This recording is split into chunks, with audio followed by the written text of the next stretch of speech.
नमस्कार, हम हैं नई दिल्ली के जंतर मंतर। नई दिल्ली के जंतर मंतर सिख जो है समुदाय के लोग यहाँ पर मौजूद हैं और कहीं ना कहीं कांग्रेस के खिलाफ जो है यहाँ पर जो प्रियंका जी हैं उनके खिलाफ धरना प्रदर्शन किया जा रहा है। हमारे साथ जो है गुरलाल सिंह जी जुड़ चुके हैं। सर, सर्वप्रथम मैं अपने चैनल पर आपका स्वागत करती हूँ। आज जो यहाँ पर आप लोग आए हैं, आने का क्या मेन उद्देश्य है? सबसे पहले तो मैं आपको थोड़ा रेक्टिफाई करना चाहूँगा। आपने कहा कि सिख समुदाय हमारा सिख है, लेकिन हम भारतवासी हैं, हम भी इस देश के निवासी हैं। जिस तरह दूसरी कम्युनिटीज़ को, दूसरे देश के निवासियों को, हमारे जो सह निवासी हैं, जितना हक है कि उन्हें न्याय मिले, उतना हमें भी हक है। मैं एक चीज़ को बार बार बोल रहा हूँ कि देखिए, अगर 1984 की बात करें तो ये एक काला धब्बा है हमारे इतिहास में। काला धब्बा क्यों है कि देखिए, जिन्होंने मिसेस इंदिरा गांधी का कत्ल किया उन्होंने मान लिया, उनमें से एक को उसी टाइम गोली मार दी और दूसरे ने मान लिया कि हाँ, कत्ल हमने किया है। जब दोषी पकड़े जाते हैं तो वो केस वहीं खत्म हो जाता है, उसके बाद वो केस कोर्ट में चलता है।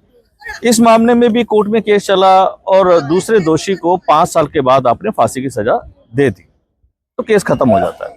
लेकिन क्या कारण था? क्या जितने हजारों लोगों को जिंदा जला दिया गया कांग्रेसियों ने, जितनी लड़कियों के साथ बलात्कार हुए, जितनी दुकानें लूट ली गई, जितने काम धंधे जला दिए गए सिखों के, क्या उनका कहीं एक का भी पार्टिसिपेशन था मिसेस इंदिरा गांधी के कत्ल में? क्या एक भी उस दोष में इन्वॉल्व था? नहीं, सबके सब बेकसूर थे। तो ऐसी क्या नफरत जगाई इन कांग्रेसियों ने कि जो जहां मिला सिर पे पगड़ी होनी चाहिए, वो चाहे ट्रेन में सफर कर रहा है, बस में सफर कर रहा है, काम से घर जा रहा है, अपने बच्चों के पास जा रहा है, अपने घर में बच्चों के पास बैठा है, आपने उसको पकड़ के टारगेट करके, और इससे निर्दयी ढंग नहीं होता। आप पास्ट में भी देखेंगे, किसी को सबसे बुरी मौत देनी हो तो आप कहते हैं उसको जिंदा जला दो, और आपने उन हजारों सिखों को इतनी बुरी मौत दी कि उनके जिंदा जला दिया। बहुत लोगों को तो डेड बॉडीज तक नहीं मिली अपने परिवार की, क्योंकि जब सड़कों में जले पता नहीं किसको जिंदा जला दिया गया। तो क्या कसूर था उनका? अगर वो कसूरवार थे तो कानून के सामने क्यों नहीं लेके आए, जैसे आप दूसरे दोषी को लेके आए थे जिस पे 5 साल केस चला? अगर वो निर्दोष थे तो आप आज तक माफी क्यों नहीं मांगते, दोषियों को सजा क्यों नहीं देते? आपके बड़े बड़े लीडर इन्वॉल्व थे, आज भी तो सज्जन कुमार अंदर गया है, हमारी ही पिटीशन में अंदर गया है। तो क्या कारण था कि सज्जन कुमार जैसे दोषियों को आप एमपी बनाते रहे, टाइटलर जैसे दोषियों को आप एमपी बनाते रहे, आप कमलनाथ जैसे बंदों को आगे लाते रहे? आखिर ऐसा क्या कारण था? आप क्यों इतने दबे हुए थे? आपने दोषियों को सजा क्यों नहीं दी? तो हमारा ये एक सवाल है। दूसरा, हमने इनसे पूछा कि भाई आप मोहब्बत की दुकान ले लेके, एक तो ये पार्ट है, चलिए उस टाइम राहुल जी भी बच्चे थे, प्रियंका जी भी बच्चे थे, हमने कभी उन्हें टारगेट नहीं किया। लेकिन अब वो कांग्रेस की सुप्रीम लीडरशिप है, अब हम सवाल करेंगे। प्रियंका जी ने अपना ओपनिंग स्पीच दी, संभल पे बोली, हाथरस पे बोली, वो मणिपुर पे बोली, ठीक है, उनका बोलना बनता है, लेकिन वो 84 पे क्यों नहीं बोली? इसी शहर में आप लोग नाराजगी है इस चीज से? नहीं, नाराजगी नहीं, ये दुख है। हमारे जख्मों पे नमक डाला है कि इसके 2 ही कारण हो सकते हैं, या तो वो भूल गई हैं, उन्हें याद नहीं 84 का, या वो बोलना नहीं चाहती। सर, ये भी तो सवाल खड़ा होगा ना, तो दिल्ली चुनाव है तो इसी समय क्यों आए आप लोग धरना करने के लिए? देखिए, उनका ओपनिंग स्पीच से दिल्ली चुनाव को कोई लेना देना नहीं है, और दिल्ली चुनाव में कांग्रेस इतनी पावरफुल पोजीशन में भी नहीं है कि उसका विरोध करने की जरूरत पड़े, और हम कोई पॉलिटिकल लोग नहीं है, वो तो पहले ही जीरो है। तो दिल्ली चुनाव में उसका विरोध कर, अगर ऐसा होता तो हम सेंटर के इलेक्शन में विरोध करते, वहां तो फिर भी वो सीटें बढ़ा के ले गए। देखिए, कांग्रेस इस टाइम अपने सबसे, मैंने अपनी मेमोरेंडम में भी लिखा है, कांग्रेस अपने सबसे बुरे वक्त से निकल रही है और गांधी परिवार अपने सबसे अच्छे वक्त से निकल रहा है। इनका स्वर्णिम युग। कभी भी ऐसा नहीं हुआ कि गांधी परिवार के सभी सदस्य लोकसभा या राज्यसभा के सदस्य हों। ये तीनों के तीनों, राहुल जी भी, प्रियंका जी भी और सोनिया जी भी, देखिए आप सांसद हैं। ये आज हमारे लिए नहीं बोलेंगे तो कब बोलेंगे? यहाँ तो कहीं कसूरवार थे, और हिंदुस्तानी, आप संविधान की बात करते हैं ना, आप संविधान रोज करें, तो कौन सा संविधान कहता है कि बेकसूरों को आप सड़क पे जिंदा जला दो? आपको तो कहीं संविधान की बात करनी ही नहीं चाहिए, आपके मुंह से अच्छी शोभा नहीं देती है ये। तो सर, आज आप जो यहाँ पे धरना प्रदर्शन कर रहे हैं, क्या कुछ डिमांड्स भी रख रहे हैं? देखिए, डिमांड हमारी है, एक तो ये मोहब्बत की दुकान अपनी लेके, जिसको लेके मणिपुर से लेके आपने ये कन्याकुमारी से लेके और जम्मू कश्मीर तक गए हैं। इसी शहर के अंदर एक कॉलोनी है तिलक विहार, जिसको आज भी लोग विधवा कॉलोनी कहते हैं। और विधवा कॉलोनी क्यों कहते हैं? सबके सबके पति और बेटे मार दिए गए, जिंदा जला दिए गए, औरतें बच गई थी, छोटे छोटे बच्चे थे उनके, कैसे उन्होंने सालों साल सरवाइव किया। आप भय की बात करते हैं। आप कल्पना कर सकते हैं उस भय की जिसमें उन्होंने अपने पति को, बच्चों को जिंदा जलते देखा होगा। आप भय की बात करते हैं कि उस लड़की की कल्पना कर सकते हैं जिसके सामने पहले उसके पिता को जलाया, फिर भाइयों को जलाया, फिर उनकी लाशों के पास उनके बलात्कार हुए। आप कल्पना कर सकते हैं। आप भय की बात करते हैं उन्नाव की। आखिर कसूर क्या था उनका? जैसे आप देशवासी हैं वैसे वो भी देशवासी हैं। तो आपको लगता है कि इन सब चीजों की भी पॉलिटिक्स हो रही है आज की डेट में? पॉलिटिक्स, मैं ये नहीं कहूंगा कि पॉलिटिक्स हो रही है। न्याय की बात को आप पॉलिटिक्स कह के इग्नोर नहीं कर सकते। न्याय की बात न्याय की बात है। कोई भी बोलता है, चाहे वो राजनीति के लिए ही बोले। जिस तरीके से आप बोल रहे हैं कि हमारे इसमें 1984 के उसमें नहीं बोला गया है, तो जहां बोला जाता है क्या उन पर पॉलिटिक्स हो रही है? आप ये कहना चाहते हैं? देखिए, इतना बड़ा दंगा, आजाद दंगा नहीं, नरसंहार बोलूंगा, बिल्कुल बिल्कुल। आजाद हिंदुस्तान में कभी नहीं हुआ कि देश के हर हिस्सों में आप सिखों को पकड़ पकड़ के जिंदा जला रहे हो। और अब मान लीजिए जो रांची लहरा, उसका इंदिरा जी के कत्ल में क्या हाथ था? या दिल्ली में जो रह रहा है, उसने इंदिरा जी से कभी बात भी नहीं की होगी, जानता नहीं होगा। वो भी उतना ही जानता होगा जितना मैं और आप फोटो को देख के जानते हैं। उनका कोई रोल नहीं था। तो इतना बड़ा नरसंहार, इतनी क्रुएलिटी के साथ कभी जिंदगी में नहीं हुआ होगा जितना 1984 में हुआ है। और रंगे खून के रंगे हाथों। सर आप देखिए ना, पंजाब का कितना बड़ा दिल है, जब पूरे देश ने नकार दिया, उस वक्त के अंदर जो है पंजाब ने कांग्रेस को जीवन दान दिया। ये एहसान फरामोश लोग हैं। आपको पहली स्पीच में पंजाब से, पंजाबियों से, सिखों से माफी मांगनी चाहिए थी, पूरे देश से माफी मांगनी चाहिए थी। ऐसा नहीं कि वो सिर्फ सिखों के गुनाहगार हैं, इस देश के निवासियों के भी गुनाहगार हैं। आखिर इस देश के जो हमारे भाई हैं वो भी तो बोलेंगे ना हमारे लिए कि हाँ भाई आपने कैसे जिंदा जलाया। वो देश के गुनाहगार हैं, उन्हें कोई हक नहीं है राजनीति करने का। कांग्रेस भंग होनी चाहिए, कांग्रेस पार्टी खत्म होनी चाहिए। हजारों लोगों के खून के रंगे हाथों के साथ लेकर यह देश में राजनीति नहीं कर सकते। सर हम बात करें 1984 के दंगों में जो हम कहेंगे उन्हें तो शहीदी का दंगे देखिए होते हैं दो तरफा। दो कम्युनिटी जब आपस में लड़ती हैं, हथियार लेकर निकल जाती है, एक दूसरे को मारती हैं, वो दंगा होता है। जब एक तरफा मारा जाता है वो होता है नरसंहार। कत्ल भी छोटी है, एक कत्ल होता है। आप पूरी कम्युनिटी को मारने चल पड़ो कि इनको जिंदा ही जला देंगे, वो नरसंहार होता है। जैसे कि कभी हिटलर ने किया था ज्यूज के साथ, ऐसा ही नरसंहार हमारे साथ हुआ है। तो उसका जवाब हम नहीं मांगेंगे। वो राजनीति क्या है? एक थोड़ी मरा है। एक के केस पे भी आप 100 साल लड़ाई लड़ो तो आप जस्टिस के लिए लड़ रहे हो। यहाँ तो भाई 10,000 सिख जो है जिंदा जला दिए गए। तो उनके परिवार वालों के लिए आप कुछ मांग कर रहे हैं केंद्र सरकार से भी, जैसे नौकरीज है? देखिए, नौकरी और मुआवजे, ये मांग करना जस्टिस को छोटा करना है कि मैं लालच लेता हूँ। आप कहीं ना कहीं आर्थिक रूप से भी तो सर मजबूत, आर्थिक रूप से वो अलग से लड़ेंगे। हम उन परिवारों के लिए लड़ना है, उनके बच्चों के लिए लड़ना है, वो अलग से लड़ेंगे। लेकिन ये जो लड़ाई है, ये कांग्रेस पार्टी के फेस को उजागर करने की है। प्रियंका जी और राहुल जी अब इनकी सीनियर लीडरशिप है और उस लीडरशिप के रूप में उनको जवाब देना पड़ेगा। जब तक वो राजनीति में नहीं आए थे, हम लोगों ने भी कभी उनसे क्वेश्चन नहीं किया। आज प्रियंका जी राजनीति में आ गई हैं। Now she has become a Congress leader.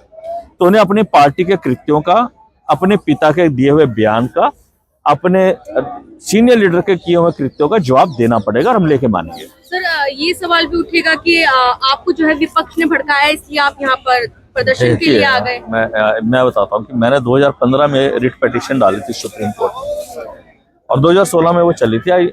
अगले साल 10 साल हो जाएंगे मुझे रिट पिटीशन डाले हुए। मैंने एक भी प्रदर्शन नहीं किया। करता तो मैं जब सेंटर के इलेक्शन हो रहे थे तब मुझे भड़का दिया होता। आपने मेरे जख्मों पे नमक डाला है, अब मैं रिएक्ट कर रहा हूँ, तो आप उसको राजनीति से नहीं जोड़ सकते। आप अपने कृत्यों से जोड़िए कि जिस पंजाब ने आपकी कांग्रेस को जीवन दान दिया हो, आप कम से कम उस स्टेट के लिए उसके लोगों के जख्मों पे मलहम लगाइए, नमक मत डालिए। आपको तमाम लोग देख और सुन रहे हैं, उनके लिए क्या कुछ संदेश रहेगा? देखिए, संदेश यही रहेगा कि देखिए, सिख कम्युनिटी जो है हमेशा देश के लिए खड़ी हुई है। इसका मैं एक और एग्जांपल देता हूँ। हजारों सिखों का सड़क पे जिंदा जला दिया कांग्रेस ने, लेकिन उसके बाद भी कांग्रेस का राज रहा। सिखों के नाम से सेना में बटालियन रही। क्या सिखों ने अपने बच्चे फौज में भेजने बंद कर दिए क्या? हम अपनी देशभक्ति का प्रमाण बार बार क्यों देते रहे? आप हमारे देशवासियों को भी ये बोलता हूं कि भाई हमने तो जब से पैदा हुए हैं तभी से देशभक्ति जी रहे हैं, आप तभी से प्रमाण दे रहे हैं, लेकिन आप अपने भाईचारे का प्रमाण दीजिए। जब 84 के निर्दोष लोगों को रोड पे जिंदा जला दिया गया, जो देश में किसी भी क्राइम में इन्वॉल्व नहीं थे, इंदिरा गांधी जी के कत्ल की तो बात ही छोड़ दें, वो किसी किस्म के भी क्राइम में इन्वॉल्व नहीं थे, वो आप और मेरे जितने ही बेकसूर थे। क्या हम उन बेकसूर, एक निर्भया कांड हुआ तो पूरा देश उतर आया, उतरना भी चाहिए, मैं अप्रिशिएट करता हूं, लेकिन वो सैकड़ों लड़कियों के जो बलात्कार हुए अपने घर के मर्दों की डेड बॉडीज के पास में, क्या उसके लिए देश उठेगा? कांग्रेस से जवाब मांगेगा? हम बिल्कुल कहेंगे कि ये कांग्रेस भंग होनी चाहिए और कांग्रेस को खत्म कर दिया जाना चाहिए। ऐसी निर्दयी क्रूअल पार्टी को देश में राज करने का कोई अधिकार नहीं। हमसे बातचीत करने के लिए आपका बहुत बहुत धन्यवाद सर। हम हमारे साथ एक और जो है इन्हें कर दो अपना। सर, आपका मैं नाम जानना चाहूंगी। आपका नाम? मेरा नाम बाबू सिंह दुखिया है। आप चलाएंगे क्या पढ़ो?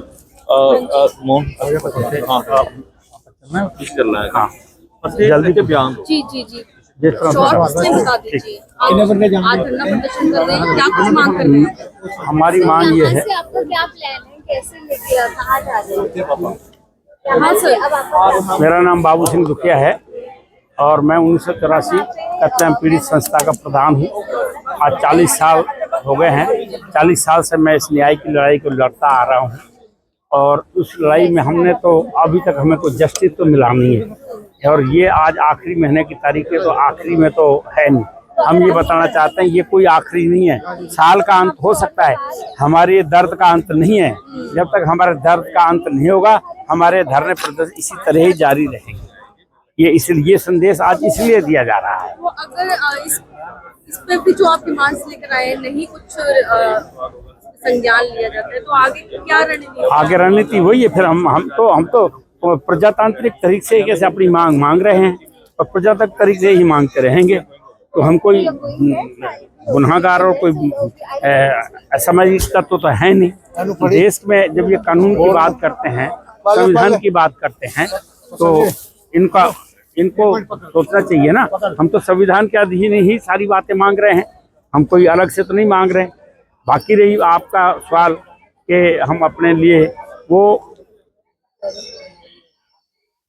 12 अगस्त को मनमोहन सिंह जी से जब जस्टिस नानावती कमीशन की रिपोर्ट आई थी तो यही मेरे द्वारा प्रदर्शन हुआ था और मेरे ही अगुवाई में 714 करोड़ 21 लाख रुपए का पैकेज हमने मनमोहन जी से दिया और उसी के तहत ये सारे केस भी चले। वो मनमोहन सिंह जी ने तय किए थे कि भाई जो भी दोषी हैं उनकी जांच की जाएगी सीबीआई और केस चलाएगी। ये सारे केस उसी पे चल रहे हैं। अब ये अलग बात है हमारे जितने कमेटी वाले या और सिख लीडर थे वो नेतागिरी करने आ जाते हैं। आप वाला सवाल सही है, वो नेतागिरी करने आ जाते हैं, हमारा मुद्दा दब जाता है। सवाल ये है जबकि वो कोई भी नेता जितना भी है ना, आज दिल्ली कमेटी के बैठे मेरे सामने खड़े होकर ऐसे बात करके देखें उन्होंने क्या किया है, हमने क्या किया है, दूध का दूध पानी का पानी हो जाएगा। पर वो भी सरकारों के मोहरे हैं, कभी कोई चल देता है उन मोहरों को, कभी कांग्रेस चल देती, कभी बीजेपी चल देती, कभी और पार्टी चलती, कभी आप चल देती। इसी तरह हमारे साथ तो सदा खिलवाड़ होता आ रहा है और खिलवाड़ ही हो रहा है। हम तो एक फुटबॉल बन गए हैं कि जो टीम आती है बस वो हमें किक लगाती है, हम कभी इधर हैं, कभी उधर हैं, कभी इधर हैं, कभी उधर हैं। हमारा भटकना तो खत्म नहीं हो रहा, जस्टिस हमें मिल नहीं रहा। और रही बात अब प्रियंका की और इनकी, अब ये बच्चे तो रहे नहीं, बड़े हो गए, तो इनको अगर बोलना है, जब संभल बोलते हो तो तिलक विहार भी बोलो, 84 भी बोलो। सर एक क्वेश्चन मेरा ये भी है, दिल्ली सरकार से जुड़ा हुआ है, उन्होंने अभी 18,000 रुपए जो है पुजारियों को देने के लिए घोषणा की है। तो गुरुद्वारे में भी तो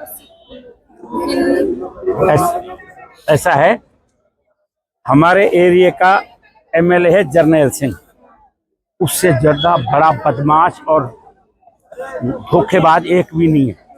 मैं आपको बता रहा हूँ, मेरे सामने आके बात कर आपका है वो, मतलब इन लोगों को तो एक नया मंच मिल गया, आपको तो एक बेवजह से नया मंच मिल गया। लोग उनसे तंग थे, इससे तंग थे, ये आ गए हैं और इन्होंने जो है हमारा सच्ची बात तो ये है, इन्होंने बिजली पानी हमारी फ्री है। उसमें जब दिल्ली सरकार नहीं थी, सारा सेंटर के पास था, वो मेरे पास पैकेज पड़ा है हैं। अब ये तो जब मारा, जब किसी ने जस्टिस जांच नहीं ली, जब मारा, जब किसी ने जांच नहीं की भाई ये सरदार ने गुनहगार है कि नहीं है, और ये जो है आप सरकार हमारी जांच करती है, ला कागज। अरे कागज कहाँ से लाए? जब मारने वाले आए थे तो हमको ये पता था कि हमें कत्ल कर रहे हैं, हमारी बहन का रैप कर रहे हैं, माँ का रैप कर रहे हैं, हमारे भाई को मार रहे हैं, हमारे बाप को मार रहे हैं। हमें अगर ये पता होता तो हमको सबूत बना के रखते ना, हमको मरने के लिए तैयार तो नहीं बैठे थे ना। हम तो हाँ, हम तो अपने घरों में आराम से बैठे थे। प्री प्लान तो कांग्रेसियों का था, जो पूरे हिंदुस्तान में एक ही तरह के कत्ल हुए हैं, एक ही तरीके से, वो है प्री प्लान। और वो प्री प्लान 40 साल से ऊपर हो गए। और ये आप जो है ये बेवकूफ बना रही है। ये पंजाबी शब्द कहूँ तो दूसरा शब्द है, वो मैं बोल नहीं सकता। पंजाबी में दूसरा लफ्ज होता है कि ये बंदे को ऐसे बोल रहे हैं, ये बेवकूफ बना रहे हैं। अब इनके पास और कुछ पल्ले में तो रहा नहीं।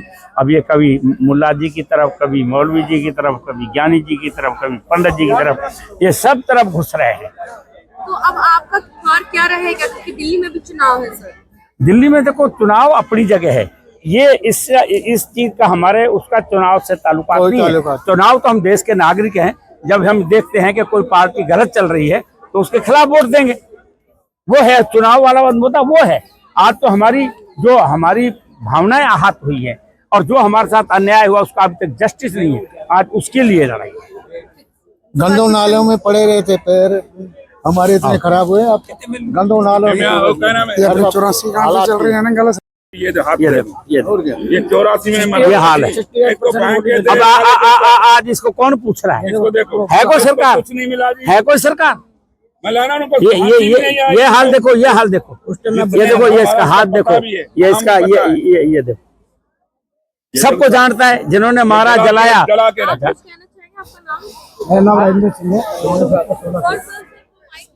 हेलो, माइक दो। सॉरी, माइक दो इनको, माइक दो। क्या कुछ कहना चाहेंगे? हाँ, बोल। मैम कल्याणपुर अपनी आंखों से देखा है और आपने खुद उसको स्वयं अनुभव, आप फील कर रहे हैं सर। आज भी वो जो दृश्य वो आपके आंखों के सामने होगा? हाँ जी, मेरी आंखों के सामने हुआ। तो क्या कुछ कहना चाहेंगे? मैं 2 तारीख को 1984 में अपने घर जा रहा था, रास्ते में पकड़ के उन्होंने मेरे को जला दिया। ये पूरी मेरी 68% बॉडी जली हुई है। उस टाइम मैं छोटा सा। आप कितने साल के रहे होंगे? उस टाइम होगा करीब 9 साल का। आपका कोई कसूर नहीं, आप बालक, एक तरीके से बालक ही है उस समय। बिल्कुल। तो आपको उस समय क्या लगा कि मेरा तो कोई कसूर ही नहीं है और मुझे किस बात की सजा दी जा रही है? मैम मेरे को पकड़ के बंदों ने जला दिया था। कसूर मेरा कुछ नहीं था। मैंने बोला भाई मेरा क्या कसूर है, उन्होंने सुना नहीं। कहा जाता है कि भारत एक ऐसा देश है जहाँ पे लोग सुरक्षित हैं, अपने आप को महसूस करते हैं, सुरक्षित महसूस करते हैं, और फिर इस तरीके का उस समय माहौल हो जाना कि यहीं के लोग रहने वाले असुरक्षित महसूस कर रहे हो, कैसा लग रहा होगा उस समय? मैम मैं उस टाइम छोटा था, जब महसूस ये कर रहा था, देखा तो चारों तरफ आग ही आग थी। छतों पे जाके हमारे परिवार वालों ने बताया, सब जला दिया। मैं दुकानें उकानें सब, कल्याणपुरी की बात है। हाँ जी, त्रिलोकपुरी हमारी पूरी उजाड़ दी। ये जितने भी हमारे हैं सब त्रिलोकपुरी के रहने वाले हैं, कल्याणपुरी के। तो उस समय आपके माता पिता, आप उनके पास गए होंगे? हाँ, घर जा रहा था मतलब। तो उन्होंने क्या कहा आपसे, क्या बोला उस समय? मैं पहुंचा नहीं घर तक, जब जलाई दिया मेरे को। घर वाले आए, फिर उठा के ले गए वहाँ से। जो डॉक्टर आए वो ले गए मेरे को, आम जनता चले गए। कई मेरे साथ में थे उनको भी मार दिया गया। गुरुद्वारे में आग लगा दी। तो उसकी दहशत आज भी होगी आपके दिल में? हाँ जी, आज भी। मैं तो कहता मेरे सामने सोनिया गांधी आया तो मैं आज भी उसके थप्पड़ रख के मार दूंगा, इतनी हिम्मत है मेरे में। 84 कांड जो हुआ था ना, इसको शुरू से मेरे को पता है। 84 कांड जो हुआ था ना, 1 नवंबर को हमसे पुलिस वाले ने बोला तो तुम घर के अंदर बढ़ जाओ। तो हमने सोचा पुलिस वाले हमारे को बचाएंगे। वो तो शाम के 7 बजे एक को निकाल के मारने लगे। सफेद ऑर्डर था, वो डालने लगे और भालू बरसा से मारने लगे। सारे मेरे बाप चाचे सारे मार रखे हैं, सिर्फ एक मैं बचा हूँ बस। और मेरे मामा जो भी है फूफा सब खत्म कर रखा है। सुल्तानपुरी शाम को 1 तारीख को शाम के 7 बजे के हुआ था हमारे पास हमला। और हमला तो ये सवेरे का ही हो रहा था, हमारे को 7 बजे मारा था तो सुल्तानपुरी में सबसे पहले वहीं हमला हुआ है। और हम क्या कर सकते हैं, हम सब इधर उधर भाग रहे थे, इधर उधर भाग रहे थे, एक दूसरे को क्या खुद हमारे को जान बचाने में पुलिस वाले मरवा रहे थे, पुलिस वाले मरवा रहे थे जी। मैं भी सुल्तानपुरी P1 का हूँ। मेरे वहां पर 50 आदमी को 50 सिखों को मारा है। और नाला मेरे पास में गंदा नाला, गंदे नाले के ऊपर उन्होंने मार के, जब मैं सवेरे निकला ना 1 बजे तो नाले के ऊपर 7 बजे का 5 बजे का टाइम था, मैं वहां मोना बन के मैं रघुवी नगर आया। मतलब तो आपको अपनी आइडेंटिटी छुपानी पड़ी? हाँ, सिख थोड़ी थे उस टाइम, पहले सिख थे। उन्होंने कहा मेरे जो गुआंढी थे ना यूपी के मुसलमान थे और वो बिहार उसके थे यूपी के, उन्होंने फिर मुझे बताया कि भाई ये बाल कटवा, मगर बाल नहीं कटवाऊंगा, बाल नहीं कटवाया। रात को जब मारने आए थे ना, मैं बेड के अंदर घुस गया था, बेड जो दीवान होता है ना उसके अंदर घुस तो गया। आपको क्या फील हो रहा था कि हमने तो कुछ ऐसा किया नहीं हमने और ये आपको इस पता ही चीज़ नहीं की था, मेरी बात पता ही नहीं था कि हमें घरों में आके मारेंगे, ये पता नहीं था। हमने क्या बाहर दंगा होंगे, बाहर शहरों में चाहे रोड पे दंगा होंगे, हमें तो ये जाना, हमें क्या पता घरों से निकाल के मार रहे थे। और साथ में पुलिस वाले वो भी साथ थे उनके। जिसकी सरकार रहेगी उनकी सरकार है। हमने तो ये सोचा केमिकल भी दे रखा था, था, सफेद वाला पेट्रोल दे रखे थे और मिट्टी का तेल दे रखे थे। नशादर था, डालो नशादर तेल डालो और फूक दो। हाँ, टायर जो होते हैं सर गले में डाल गले दिया में जी। डाल के और उसको आग लगा देते थे और पेट्रोल पिलाते थे। मैंने आंखों और आग बोला लगाई तो मैं बन माचिस गया की। था उस टाइम, आग बोला लगाई बन गया माचिस था, की। तो उस टाइम मैंने देखा। लेकिन आज तो यहाँ मानव अधिकार की बात की जाती है उनके द्वारा, उनके राष्ट्रीय अध्यक्ष मुझे के ये द्वारा। प्रियंका गांधी या राहुल, कभी सोनिया गांधी ने कभी बात की है 84 की बात की है? नहीं की है ना। इन्होंने कभी माफी मांगी और हमारे सरदारों से माफी मंगवा रही है। प्रधानमंत्री जब था मनमोहन सिंह जी, वो क्यों मांगे भाई सरदारों से? आप मांगो जो आपने करवाया। उस टाइम राजीव गांधी थे प्रधानमंत्री, आपने माफी मांगी सरदारों से। तो आपने जो उस समय जो ये सब नरसंहार सहायक उस टाइम में, अब मेरी 65 साल, उस टाइम में 18 साल का 20 साल का जवान लगे। हाँ, तो मुझे बचाया भी मुझे उतना नहीं। हमारे झुग्गी में रहते थे उस टाइम, कोई झुग्गी में, कोई मकान में, कोई उसमें रहते थे। अब हमें थोड़ी पता, हम तो ऑटो चलाते थे। अंकल अभी तो हाँ ये बात है। ठीक है सर। धन्यवाद।